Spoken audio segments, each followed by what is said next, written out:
আসসালামু আলাইকুম। অবিরাম বাংলা সংবাদে সবাইকে স্বাগত জানাচ্ছি আসিফুর রহমান সাগর। শুরুতেই বিআরবি কেবলস সংবাদ শিরোনাম। ধানমন্ডিতে বঙ্গবন্ধুর প্রতিকৃতিতে প্রধানমন্ত্রীর শ্রদ্ধা নিবেদন, সাম্প্রদায়িক অপশক্তিকে প্রতিহত করা আওয়ামী লীগের আগামীর চ্যালেঞ্জ বললেন ওবায়দুল কাদের। এবং বিদেশে পাঠানোর কথা বলে নওগাঁয় কয়েকটি গ্রামের ৭০ জনের ৩.৫ কোটি টাকা নিয়ে লাপাত্তা এক দালাল। অভিযোগ পেলে ব্যবস্থা নেবার আশ্বাস পুলিশের। এদিকে আওয়ামী লীগের প্রতিষ্ঠা বার্ষিকী উপলক্ষে ধানমন্ডিতে বঙ্গবন্ধুর প্রতিকৃতিতে শ্রদ্ধা নিবেদন করেছেন প্রধানমন্ত্রী শেখ হাসিনা। সকাল ৭টায় শুরুতে প্রধানমন্ত্রী হিসেবে এবং পরে আওয়ামী লীগ সভাপতি হিসেবে দলের সিনিয়র নেতাদের নিয়ে ফুলেল শ্রদ্ধা নিবেদন করেন তিনি। পরে সাংবাদিকদের সঙ্গে কথা বলেন আওয়ামী লীগ সাধারণ সম্পাদক ওবায়দুল কাদের। এ সময় তিনি বলেন, বিএনপির নেতৃত্বে সাম্প্রদায়িক অপশক্তিকে প্রতিহত করা এবং স্মার্ট বাংলাদেশ বিনির্মাণই আওয়ামী লীগের আগামীর চ্যালেঞ্জ।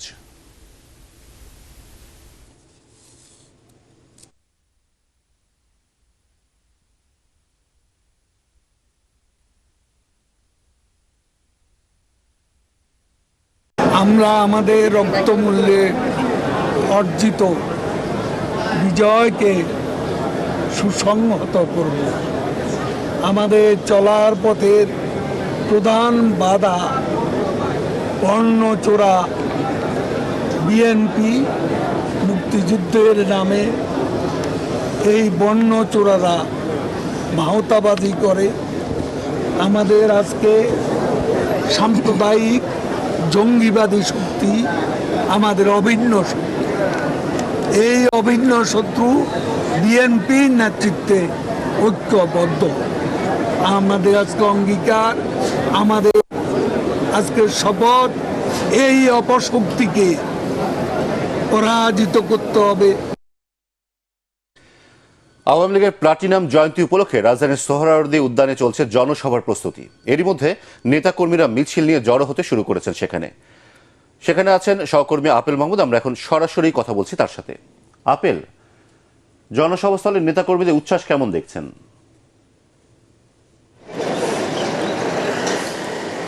সাগর, উপমহাদেশের গৌরব উজ্জ্বল ঐতিহ্যবাহী যে সংগঠন বলা হয় সেটি হচ্ছে বাংলাদেশ আওয়ামী লীগ। আওয়ামী মুসলিম লীগ নামে তার যাত্রা শুরু করলেও সেটি বর্তমানে আওয়ামী লীগের নাম নিয়ে কিন্তু বর্তমানে তার ৭৫ বছরে পদার্পণ করলো। আর আরেকটি বিষয় একটু বলে রাখি যে উপমহাদেশের যেসব রাজনৈতিক দল ক্ষমতায় থাকাকালীন তাদের ২৫ বছর বা ৫০ বছর বা ৭৫ বছর পূর্তি উদযাপন করতে পেরেছে, তার মধ্যে অন্যতম বলা হয় আওয়ামী লীগকে। এবং এই আওয়ামী লীগ কিন্তু এই ৫২র ভাষা আন্দোলন থেকে শুরু করে ৬৬র ৬ দফা থেকে শুরু করে ৬৯ গণ অভ্যুত্থান, ৭০ নির্বাচন আর ৭১-এর মুক্তিযুদ্ধ থেকে শুরু করে সব কিছুতেই কিন্তু অন্যতম নেতৃত্ব দানকারী দল হিসেবে বাংলাদেশকে আজকে যে পর্যায়ে নিয়ে এসেছে সেখানে কিন্তু অন্যতম অবদান বলা হয় এই আওয়ামী লীগ নামে এই সংগঠনটির। এবং এই ধীরে ধীরে কিন্তু এই সংগঠনটি তাদের ব্যাপ্তি তৃণমূল থেকে শুরু করে সর্বক্ষেত্রে কিন্তু বিস্তৃত হয়ে চলছে। তো আজকে যে ৭৫ বছরের পদার্পণ, এই পদার্পণ উপলক্ষে এই রাজধানীর যে অন্যতম যে উদ্যান সোহরাওয়ার্দী উদ্যান, সে উদ্যানে কিন্তু তাদের প্রতিষ্ঠা বার্ষিকীর অনুষ্ঠানের আয়োজন করেছে। এবং ইতোমধ্যে কিন্তু সকাল ৭টায় ধানমন্ডি ৩২ নম্বরে বঙ্গবন্ধুর প্রতিকৃতিতে ফুল দেওয়ার মধ্য দিয়ে কিন্তু তাদের যে আনুষ্ঠানিকতা সেটি কিন্তু শুরু হয়েছে। এবং আর কিছুক্ষণের মধ্যেই আওয়ামী লীগের কার্যনির্বাহী কমিটির একটি দল কিন্তু টুঙ্গিপাড়ায় বঙ্গবন্ধুর সমাধিতে শ্রদ্ধা নিবেদন করবে। এবং আওয়ামী লীগের পক্ষ থেকে যে ১০ দফা যে কর্মসূচি ঘোষণা করা হয়েছে তারই অংশ হিসেবে আর কিছুক্ষণের মধ্যে সোহরাওয়ার্দী উদ্যানে কিন্তু এই প্রতিষ্ঠা বার্ষিকীর মূল যে আনুষ্ঠানিকতা সেটি কিন্তু শুরু হবে। তবে এখনও কিন্তু ওইভাবে আওয়ামী লীগের নেতাকর্মীরা বা অঙ্গ সংগঠনের নেতারা এখনও কিন্তু আসা শুরু করেনি। আর হয়তো ঘণ্টাখানিক পরেই নেতাকর্মীরা এই সমাবেশস্থল বা এই সোহরাওয়ার্দী উদ্যানে কিন্তু আসা শুরু করবেন।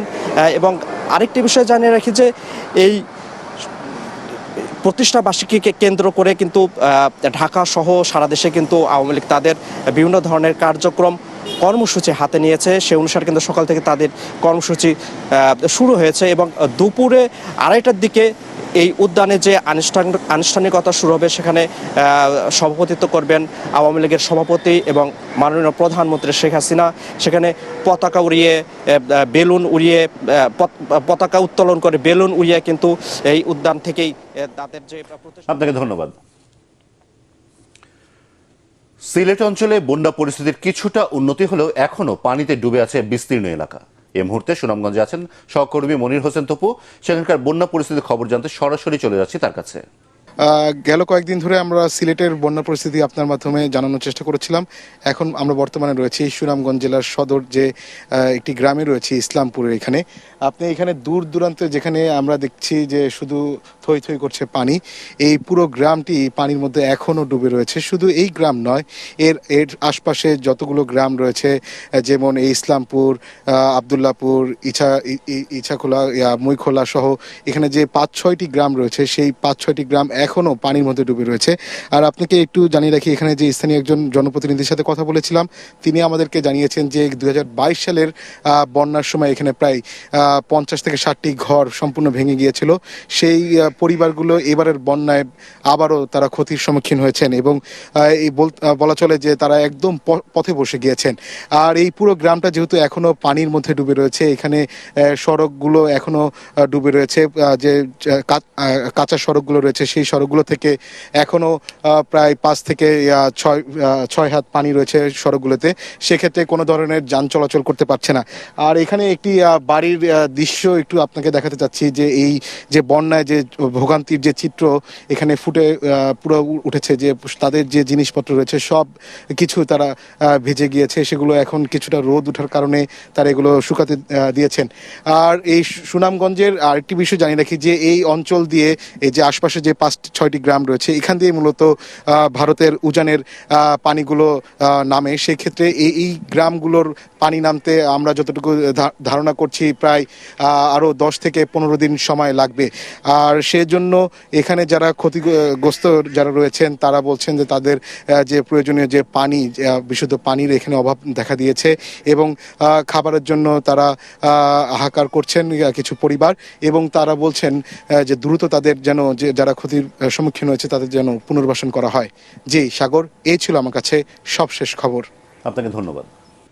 বিদেশে পাঠানোর কথা বলে নওগাঁয় কয়েকটি গ্রামের অন্তত ৭০ জনের প্রায় ৩.৫ কোটি টাকা নিয়ে লাপাত্তা সাজেদুর রহমান নামে এক দালাল। ঋণ করে জমি বিক্রি করে টাকা দিয়ে বিদেশ যেতে না পেরে এখন সর্বশান্ত তারা। গ্রামের এসব সাধারণ মানুষ পরিবার পরিজন নিয়ে পড়েছেন বিপাকে। পুলিশ বলছে অভিযোগ পেলে তদন্ত করে ব্যবস্থা নেওয়া হবে। নওগাঁ প্রতিনিধি রায়হানা আলমের পাঠানো রিপোর্ট জানাচ্ছেন তামান্না জেনিফার। বিদেশে গিয়ে ভাগ্য পরিবর্তনের আশায় নওগাঁর আত্রাই উপজেলার জগদাস, গুরবাড়িয়া সহ কয়েকটি গ্রামের অন্তত ৭০ জন মানুষ এখন পথে বসেছে। একই এলাকার সাজিদুর রহমান নামে এক দালালকে জনপ্রতি ৫ লাখের বেশি টাকা দেন তারা। কয়েক মাসের মধ্যে বিদেশ নেওয়ার কথা থাকলেও ২ বছর পেরিয়ে গেছে। পরে ঢাকায় এসে সবাই জানতে পারেন তাদের ভিসা ও টিকিট ভুয়া। এরপর থেকেই লাপাত্তা ওই দালাল। আমাদেরকে বিদেশ নিয়ে যাবো করে অনেক আশ্বাস দিয়েছিল, নিয়ে যেতে পারেনি। ভিসা, টিকিট সবকিছু ভুয়া দিছে, দিয়ে আমাদের কাছ থেকে ৫.৫ লক্ষ টাকা নিছে। আজ আমার বাড়ির ভিটা ছাড়া কিছু নাই। সেই টাকা গোছাবার যায় আমার হলো এটুক দোকান ঘর ছিল বাজারে, ওটাও আমি বিক্রি করে দিছি। ভুক্তভোগীরা বলছেন বিদেশে যাওয়ার আশায় কেউ জমি জমা, স্বর্ণালংকার, গরু ছাগল বিক্রি ও ঋণ করে দফায় দফায় টাকা দেন সাজিদুরকে। সর্বস্ব হারিয়ে পরিবার পরিজন নিয়ে ঋণের চাপে অনেকেই এখন পালিয়ে বেড়াচ্ছেন।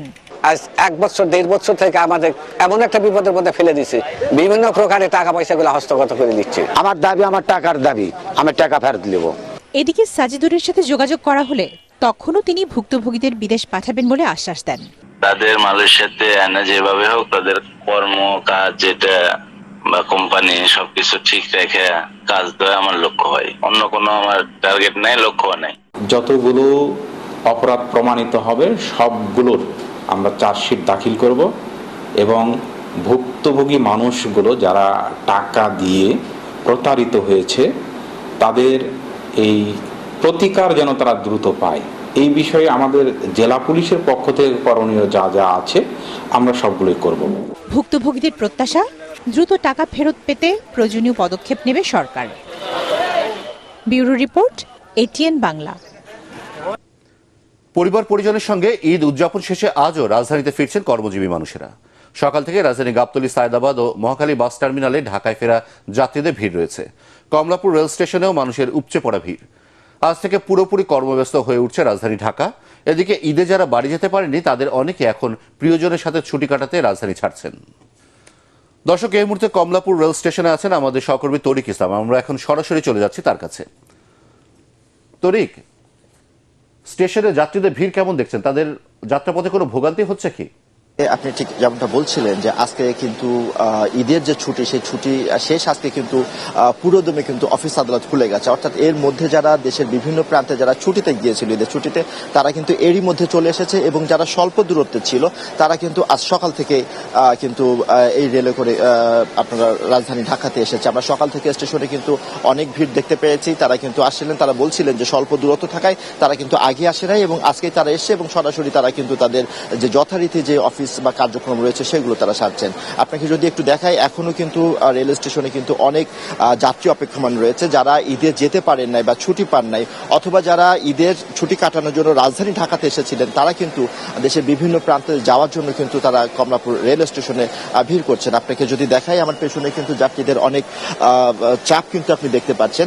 একটা তথ্য আপনাকে দিয়ে রাখি, এখানে কিন্তু অধিকাংশ ট্রেন কিন্তু 1 থেকে 1.5 ঘন্টা বা 2 ঘন্টা পর্যন্ত কিন্তু দেরি হচ্ছে। আপনাকে জানিয়ে রাখি, যদি একটু সময় চারটা দেখাই, 9:10 যে রংপুর এক্সপ্রেসের যে ট্রেনটা ছিল সেটা কিন্তু এখনো ছেড়ে যায় নাই।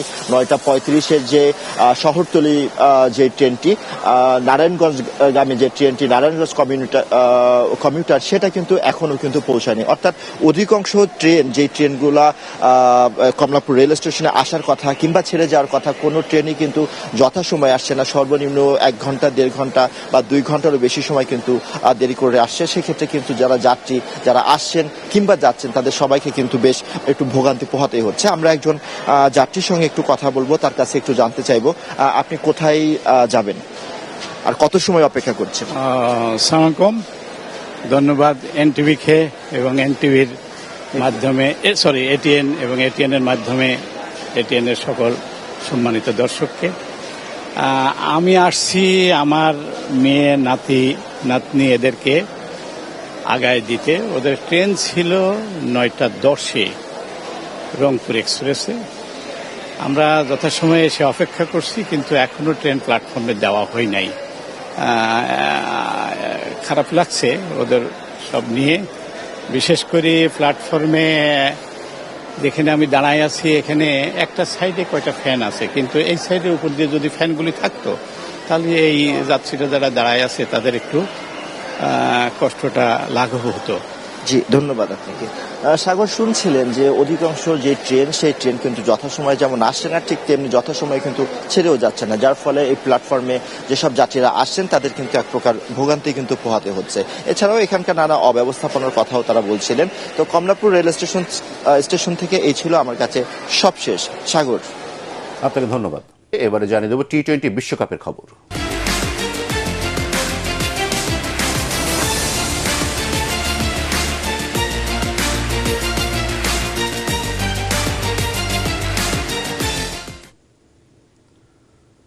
অস্ট্রেলিয়াকে 21 রানে হারিয়ে টি-20 বিশ্বকাপের সেমিফাইনালের সম্ভাবনা টিকিয়ে রাখল আফগানিস্তান। কিংসটাউনে টস হেরে ব্যাটিংয়ে নেমে উদ্বোধনী জুটিতেই 118 রান যোগ করেন রহমানুল্লাহ গুরবাজ এবং ইব্রাহিম জাদরান। 49 বলে 60 রান করেন গুরবাজ। জাদরানে ব্যাটে আসে 51 রান, তাতে 6 উইকেট 148 রানে পুঁজি পায় রশিদ খানের দল। জবাবে গ্লেন ম্যাক্সওয়েল 59 রান করে লড়াই করলেও বাকি ব্যাটসম্যানরা টিকতে পারেনি আফগান বোলারদের সামনে। 20 রান দিয়ে 4 উইকেট নেন গুলবাদিন নাইম, 3 উইকেট নেন নভিনুল হক, তাতে 127 রানে থামে অজিদের ইনিংস। বিশ্বকাপে প্রথমবারের মতো হলুদ শিবিরকে হারিয়ে আফগানিস্তান পায় ঐতিহাসিক জয়। টি-20 বিশ্বকাপ ম্যাচে অ্যান্টিগায় ভারতের কাছে 50 রানে হেরেছে বাংলাদেশ। এতে সেমিতে খেলার সম্ভাবনা প্রায় শেষ নাজমুল হোসেন শান্তর দলের। স্যার ভিভিয়ান রিচার্ডস স্টেডিয়ামে আগে ব্যাট করে 5 উইকেট 196 রানে পাহাড় গড়ে টিম ইন্ডিয়া। 27 বলে 50 রান করেন হার্দিক পান্ডিয়া। বাংলাদেশের হয়ে 2 উইকেট নেন তানজিব সাকিব। জবাবে 8 উইকেটে 146 রানে থামে বাংলাদেশের ইনিংস। 40 রান করে নাজমুল হোসেন শান্ত। ভারতের হয়ে 3 উইকেট নেন কুলদীপ যাদব। ভারত, অস্ট্রেলিয়া, আফগানিস্তানের গ্রুপ থেকে সেরা 4-এ জায়গা পেতে শীর্ষ 2-এ থাকতে হবে বাংলাদেশকে। এবার পার্টেক্স খেলার খবর।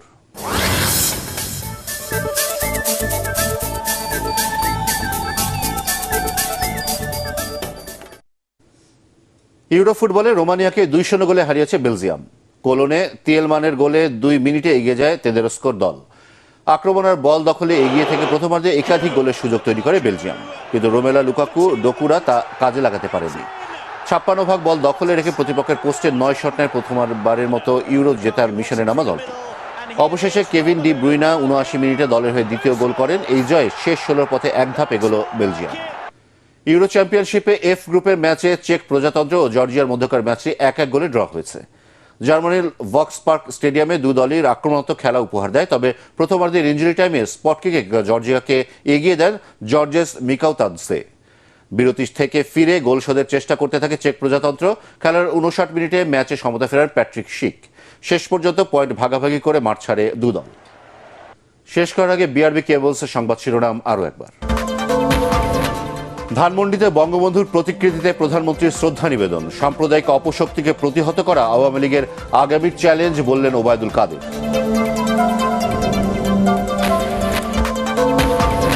এবং বিদেশে পাঠানোর কথা বলে নওগাঁয় কয়েকটি গ্রামের 70 জনের 3.5 কোটি টাকা নিয়ে লাপাত্তা এক দালাল।